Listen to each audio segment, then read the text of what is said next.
오늘 우리는 추수감사를 앞두고 감사한다는 것이 무엇일까에 대해서 생각하지 않을 수가 없습니다. 그런데 제목은 염려하지 마라 이렇게 정하게 되었는데, 오늘 마태복음 6장의 말씀에서 염려하지 마라 이렇게만 말씀하시지 않고 그러므로 염려하지 마라 이렇게 말씀하셨습니다. 염려하지 않아도 될 이유가 있다고 하는 말씀 아니겠습니까?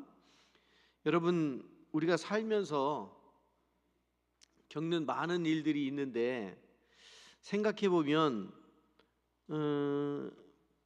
부모에게 자녀가 있으면 그 자녀 때문에 기쁨과 행복을 누리기도 하지만 그 자녀들을 키울수록 걱정이 늘어나는 것도 사실인 것 같아요. 사업을 하는 사장님은 사업의 규모가 커지면 좋을 것 같아도 근심도 걱정도 그만큼 커지는 것 같아요. 사람들은 집이 작으면 작아서, 집이 크면 커서 염려합니다. 이 염려하며 걱정하는 것이 삶의 현실인 것 같아요. 그런데 우리 주님께서는 우리에게 염려하지 마라 이렇게 말씀하십니다. 어떻게 염려하지 않을 수 있을까? 어떻게 염려하지 않을 수 있을까? 오늘 성경 말씀은 33절과 34절 말씀을 읽었는데요, 그 앞에 25절부터의 말씀을 쭉 한번 살펴보고자 합니다. 25절에 보시면 그러므로, 이렇게 그러므로 시작합니다. 내가 너희에게 이르노니 목숨을 위하여 무엇을 먹을까 마실까, 몸을 위하여 무엇을 입을까 염려하지 마라 이렇게 말씀하셨습니다. 한 사람이 두 주인을 섬길 수 없기 때문에 우리의 행동의 지침이 어떠해야 되는지를 말씀해 주시는 거 아니겠습니까? 목숨을 위하여 입고 의식주의 문제가 우리 앞에 놓여 있게 되는데, 여기 염려하지 마라 이렇게 말씀하시는 이 염려라는 말은 사람의 마음을 나눈다는 그런 뜻을 가지고 있습니다. 성경이 쓰여져 있는 헬라어를 보면 분열된다, 나눈다 이런 뜻을 가지고 있어요. 그러니까 염려를 하게 되면 우리의 마음이 나누이게 되고 찢겨진다라고 하는 그런 의미를 가지고 있는 것 아니겠습니까? 한 마음이 되지 못하고 분열될 때 염려와 의심이 생기는 법이죠. 하나님의 통치하심을 믿고 하나님을 의지해야 하는 이 그리스도인이 의식주 문제 앞에서 염려하는 것은 믿음이 부족하거나 믿음이 없기 때문이라 이렇게 말씀을 드리는 겁니다. 그러면서 26절 27절에 보면 예수님께서 공중의 새를 비유로 말씀을 하시면서 공중의 새를 주의 깊게 바라봐라. 우리 인생에게 주는 교훈이 그 속에 있다. 왜냐하면 심지도 않고 거두지도 않고 창고에 모아들이지도 아니하지만 인간적인 노력을 심고 거두고 모아들이는 행위, 이것을 새에 비유해서 이렇게 말씀하시는 것을 보게 돼요. 공중의 새들은 사실은 나름대로 열심히 수고하고 노력을 하지요. 봄철에 여름철에 지나면서 아침이면 새들이 열심히 날개짓하면서 저쪽에서 이쪽 저 들판으로 날아와요. 저녁이 되면, 저녁 때가 되면 다 집으로 가느라고 이쪽에서 다 집 쪽으로, 집이 어디 있죠? 거기서 이쪽으로 왔다가 저쪽으로 가더라고요. 이게 새들이 수고하는 거 아니겠습니까? 그런데 그 새들은 그런 수고는 하지만 염려하거나 걱정하지는 않는 것 같아요. 사람들은 수고하면 할수록, 노력을 하면 할수록 근심과 걱정이 떠나지 않는 것을 보게 돼요. 하나님께서 그 새들조차도 돌보시고 먹이신다라고 이렇게 말씀하시는데 하물며 너희들이 이길까 보냐 이렇게 말씀을 하시잖아요. 새들뿐만 아니라 들의 백합화를 보라고 이렇게 말씀하십니다. 성경의 백합화, 저는 사실은 백합이 참 좋거든요. 꽃꽂이 할 때 백합이 올라오면 이 강단이 향그럽고 아주 그 백합이 향이 진하잖아요. 그런데 좀 미안한 얘기지만 우리나라에서 백합이라고 불리는 꽃과 성경에서 나오는 백합하고는 조금 다릅니다. 성경에서 말하는 이 백합은, 들에 핀 백합은 아네모네과에 속하는 들에 피는 빨간 꽃인데, 제가 그 들에 핀 백합화를 봤어요. 성지순례 갔을 때. 이걸 언제 보느냐면 이스라엘은 우리나라하고 기후가 좀 달라서 1월부터 5월 사이에 보게 되는데, 특히 비가 내리면 들판에 풀과 꽃들이 이렇게 자라납니다. 이스라엘 땅은 좀 척박한 것 같아요. 그래서 비가 오면요, 들에 있는 풀이든지 꽃이든지 풀들이 얼른 성장을 하고 꽃까지 피우고 이 주기가 빨라져야 돼요. 왜냐하면 그 날씨가 언제 가물을지 모르니까, 비가 그칠지 모르기 때문에 이 생장 그 주기가 빠릅니다.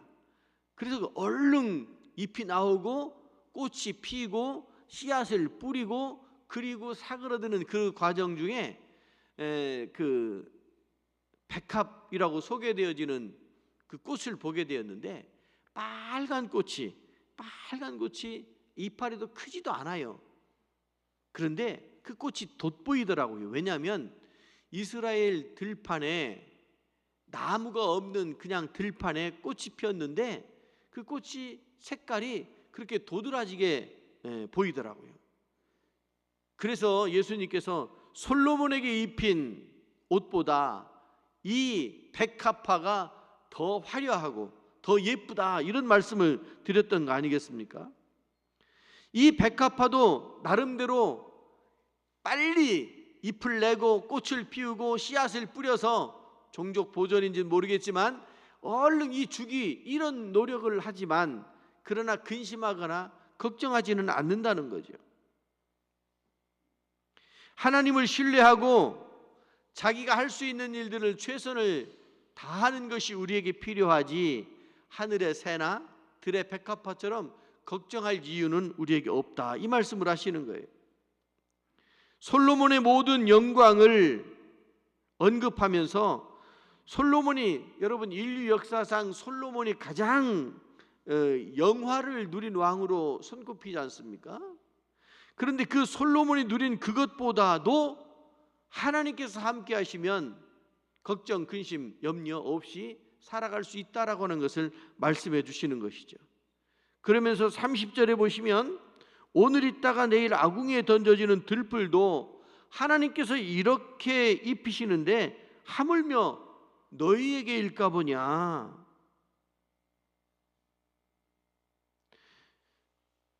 만물의 영장으로 하나님께서 인간을 만드시고 에덴 동산에서 살게 하셨잖아요.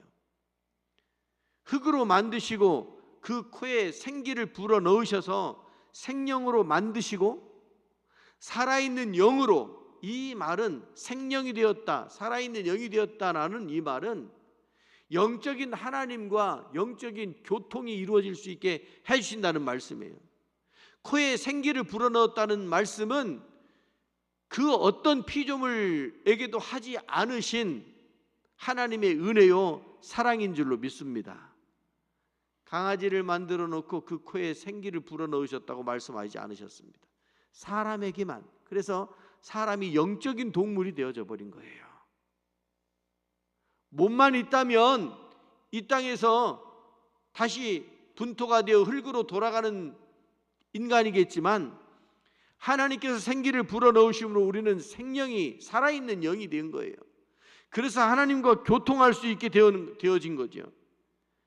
그러니까 우리는 하나님을 신뢰하며 하나님과의 관계성 속에서 살아가게 되는데, 들풀도 하나님께서 입히시는데 생명으로 만드시고 하나님과 교제하고 사랑하며 살기로 만들어주신 우리일까 보냐 이렇게 말씀하시는 거 아니겠습니까? 그렇게 근심하며 걱정하며 사는 사람들을 예수님께서 뭐라고 말씀하시느냐면 이방인과 같다 이렇게 말씀하십니다. 이방인이 누굽니까? 이방인, 외지에 사는 사람들, 딴 데 살다가 이사 온 사람들이 이방인입니까? 문자적으로는 그럴지 몰라도 성경에서 이방인은 하나님을 믿지 않는 사람들, 이런 의미가 더 강합니다. 믿음이 없는 사람들, 믿지 않는 사람들을 이방인이라고 말씀하시면서 하나님께서 우리를 사랑하시고 우리에게 은혜를 베풀어 주시는데 그것을 깨닫지 못하고 지켜주시고 보호하시는데 그것을 알지 못하고 근심하며 걱정하며 염려하는 그런 사람들을 믿음이 없는 사람들아, 이방인들아, 이렇게 말씀하시는 거예요. 여러분들은 이방인입니까? 그리스도인입니까? 여러분은 믿음이 없는 이방인입니까? 믿음이 있는 하나님의 은혜와 사랑을 받아 누리는 진정한 그리스도인입니까? 우리는 물어볼 것도 없이 이방인일 수가 없어요. 이방인이 되어서는 안 돼요. 그러니까 염려하고 걱정하는 것들에 대해서 이것은 다 이방인들이 구하는 것이라고 이렇게 말씀하고 계시잖아요. 그러면서 오늘 33절 34절을 말씀하고 계시는 거예요. 너희는 먼저 그의 나라와 그의 의를 구하라. 쭉 예수님께서 근심 걱정 염려하지 말라고 하는 것을 새에 비유하고 들의 꽃으로 비유하시면서 다시 33절에서 하나님의 나라와 하나님께 마음을 두라고 하는, 하나님과의 관계 속에 살아가라고 하는 주제로 돌아오는 것을 보게 돼요. 그의 나라와 그의 의, 하나님의 나라와 하나님의 의가 우리에게 주어진 우선 순위, 우선 가져야 할 것들, 우선 사항인 것을 말씀해 주고 계시는 거 아니겠습니까? 그래서 먼저 그의 나라와 그의 의를 구하라. 그리하면 이 모든 것을 너희에게 더하시리라. 이렇게 말씀하십니다. 그리고 34절에서 다시는 염려하지 마라. 이런 말씀을 하고 계시는 거예요. 내일은, 여러분 사실 내일은요 우리의 영역이 아니고 하나님의 영역이랍니다. 시간이라고 하는 것은 내 것인 것 같지만 시간은 하나님의 것이라고 하는 것이죠. 그래서 내일은 하나님의 영역이기 때문에 내일 염려는 하나님이 하실 것이지 우리 인간이 할 것이 아니다. 그러니까 내일 일은 하나님께 맡기고 염려하지 말아야 된다. 한날의 괴로움은 그날의 족하기 때문에 염려하지 말아야 된다. 여러분, 하나님께 맡기는 삶이 되시기를 주님의 이름으로 축원합니다. 그러면 우리에게 염려가 물러가게 될 줄로 믿습니다. 왜요? 강하신 하나님, 능력 있으신 하나님, 그 하나님이 우리를 보살피기 때문에 그렇습니다. 하늘을 나는 새처럼 들에 있는 백합화처럼 우리를 지키시고 보호하시기 때문에 우리는 염려할 필요가 없다고 하는 말씀이시죠. 자, 오늘 말씀을 쭉 살펴보면서 몇 가지 좀 정리할 것이 있는데요. 염려라고 하는 것, 우리가 살면서 자기도 모르게 한숨 쉬고 자연스럽게 자동적으로 어떤 일이 있거나 뭘 하려면 염려와 근심, 걱정이 막 앞서는 경우들이 있단 말이에요. 염려에는요 3가지 특징이 있답니다. 염려는 첫 번째 특징이 뭐냐? 필요치 않다, 불필요하다라고 하는 거예요. 불필요하다. 염려한다고 해서 문제를 해결할 수 없다고 하는 거지요. 오히려 이 염려는 더 문제를 크게 만들 수도 있고, 하지 않아도 될 말과 하지 않아야 될 행동들을 하게 만들기 때문에 문제를 더 크게 한다고요. 그리고 이 염려한다고 해서 우리가 할 수 있는 일이 있느냐? 그렇지 않다라고 하는 거예요. 그것을 예수님께서는 염려한다고 키가 한 자라도 한 치라도 더 커질 수 있겠느냐? 이렇게 말씀을 하시는 거예요. 염려는 불필요하다. 두 번째 염려의 특징이 뭐냐면 해롭다는 거예요. 말씀드렸습니다. 헬라어로 이 염려라는 뜻은 분열된다는 그런 뜻을 가지고 있어요. 마음을 나뉘게 하고 마음을 분열시킵니다. 여러분, 옆 사람하고만 분열되는 게 아니고요, 옆 사람하고만 마음이 나뉘는 게 아니고요, 우리 속에 있는 마음이 한 가지로 반듯하게 가야 평안한데 속에서 이리 충동하고 저리 충동하고 우리 마음이 분열된다고요. 염려하면 우리의 마음이 분열되기 때문에 마음이 찢기고, 그래서 그 마음 찢긴 마음 때문에 마음이 아프고 건강을 해치게 되고 영적인 건강까지도 해치게 되는 것이 염려라고 하는 거죠. 그리고 이 염려는요, 사실 보면 전염성이 강해요. 여러분, 그런 거 느껴보셨어요? 옆에서 누가 하품하면 자기도 따라서 하품해요? 잘 모르나요? 옆 사람이 하품을 하는지 코를 거는지 모르나요? 묘한 게 있어요. 하품하면 하품해요. 어느 집 보니까 주인이 하품하니까 강아지도 하품하더라고. 여러분, 염려와 걱정은 다른 사람들에게 쉽게 전염된다라고 하는 거예요. 옆에서 한숨 푹푹 쉬어봐요. 나도 속상하지. 그리고 그 염려하고 한숨 쉬는 것이 전염이 된다고요. 그 얘기는 부부로서, 가족으로서, 가정의 공동체가 아니면 교회의 공동체가, 어떤 공동체가 염려로 이렇게 물들어가고 휩싸이게 되어져서 어떤 것도 할 수가 없게 돼요. 그래서 여러분, 할 수 있다는 믿음으로 마음을 앞에서 쭉 나가야 되는데 근심하고 걱정하기 시작하면 서로 의견들을 막 내놔요. 이게 옳다, 이게 좋다, 이렇게 하고 싶다, 이렇게 해야 된다, 이런 말들이 막 오고 가면서 앞으로 한 발짝도 못 나가게 된다고요. 그래서 근심과 걱정, 염려가 딱 물러가야 우리의 신앙 공동체도 앞으로 발전해 나가고 우리의 가정도, 우리의 가족들도 믿음으로 세워질 수가 있다라고 하는 것이죠. 염려를 하기 시작하면 필요치 않은 염려하느라고 감정적으로, 우리의 육신적으로 얼마나 손실을 입는지 몰라요. 그런데 예수님께서 염려하지 마라, 그런데 그냥 염려하지 말라고 말씀하시는 것이 아니고요, 근거를 말씀해 주세요. 그 근거가 뭐냐면 그러므로예요. 그러므로. 여러분, 그러므로가 그 접속사, 접속부사잖아요. 인과관계를 설명할 때 그러므로라는 말을 써주잖아요. 근데 오늘 말씀 33절과 34절 읽었지만 그 앞에부터 쭉 보면 25절부터 보면 그러므로라는 단어를 많이 사용하십니다. 그냥 무턱대고 염려하지 말라고 말씀하시는 것이 아니고 24절도 26절도 30절도 33절도 쭉 보면 근거를 말씀해 주시면서 염려하지 말라고 이렇게 말씀하시는 거예요. 여러분, 충분한 이유가 있습니다. 우리가 염려하지 않아도 될 충분한 이유가 있습니다.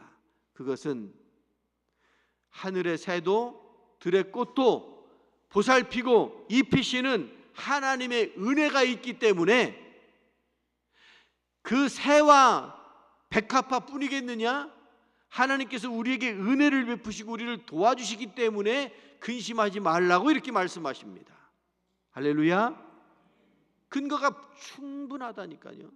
그 하나님은 능력이 없으신 하나님이 아니고요, 매정하신 하나님이 아니고요, 능력이 많으시고 사랑이 풍성하시고, 그래서 우리를 돕기를 원하시는 하나님이 계시기 때문에 우리가 염려하지 않아야 된다, 염려하지 말아야 된다, 이렇게 말씀하시는 거예요. 사람들이요 걱정을 많이 한대요. 그런데 걱정하는 것에 40%는 절대로 일어나지 않는데요.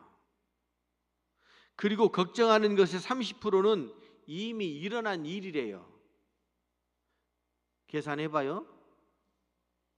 그리고 22%는 걱정하지 않아도 될, 순리적으로 그냥 풀려나가는 22%는 사소한 그런 일들이래요.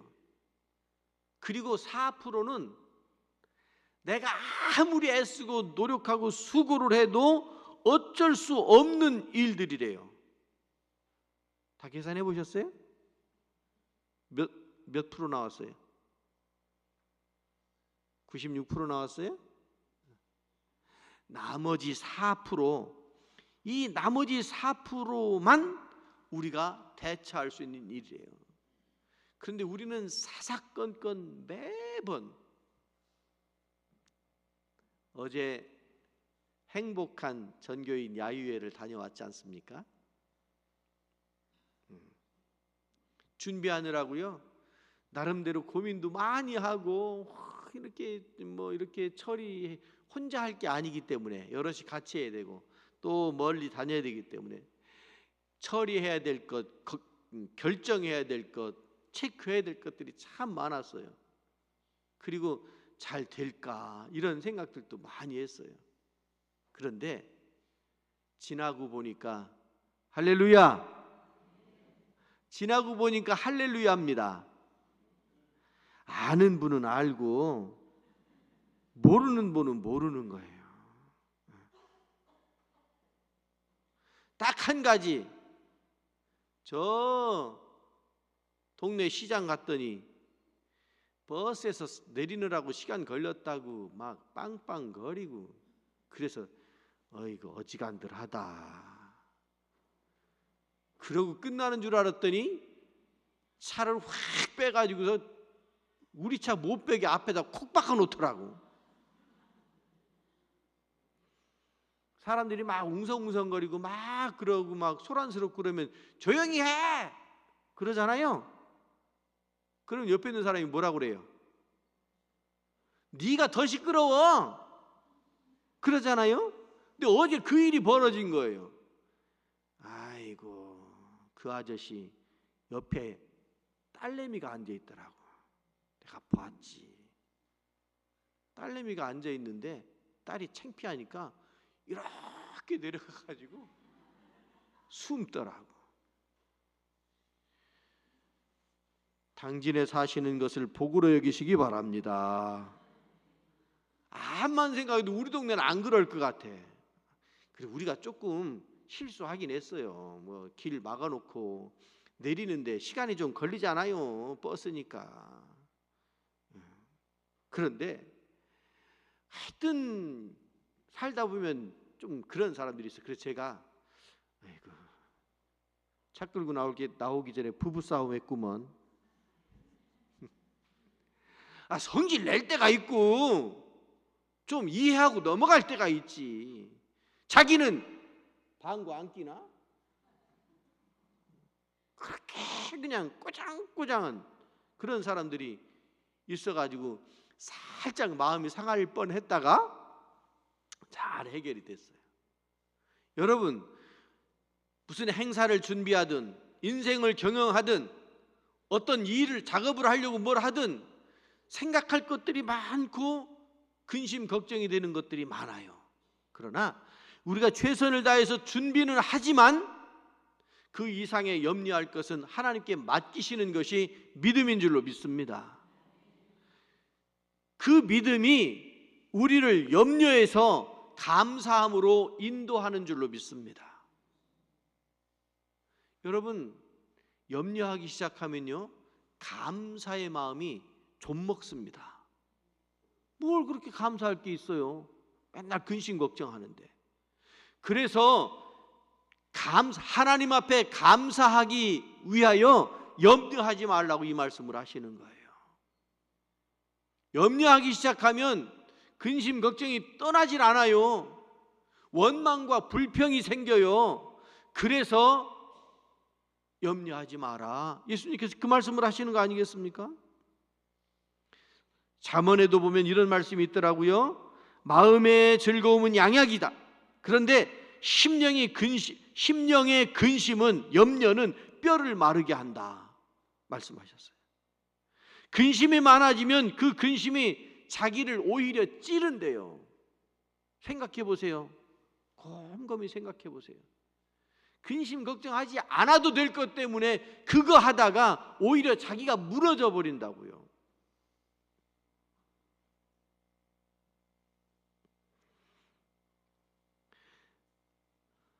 사람의 염려를 없애는 방법, 베드로전서 5장 7절에 보니까 염려를 다 주께 맡기라, 그리하면 그가 너를 돌보실 것이다 말씀하셨습니다.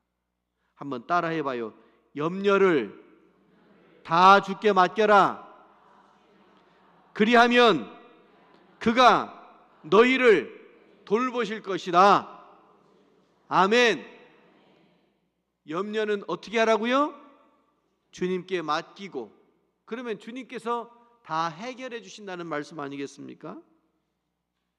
근심 걱정이 떠나는, 그래서 평안을 누리는, 그리고 믿음이 더 커지는, 그리고 감사가 더 풍성해지시는 여러분들이 되시기를 주님의 이름으로 축원합니다. 기도합니다. 자비하신 하나님 아버지, 감사합니다. 이 아침에 저희들의 근심 걱정 모든 염려를 주님께 맡기오니 주님께서 저희들을 보살펴 주시옵소서, 문제들을 해결시켜 주시옵소서. 예수 그리스도 이름으로 기도드리옵나이다. 아멘.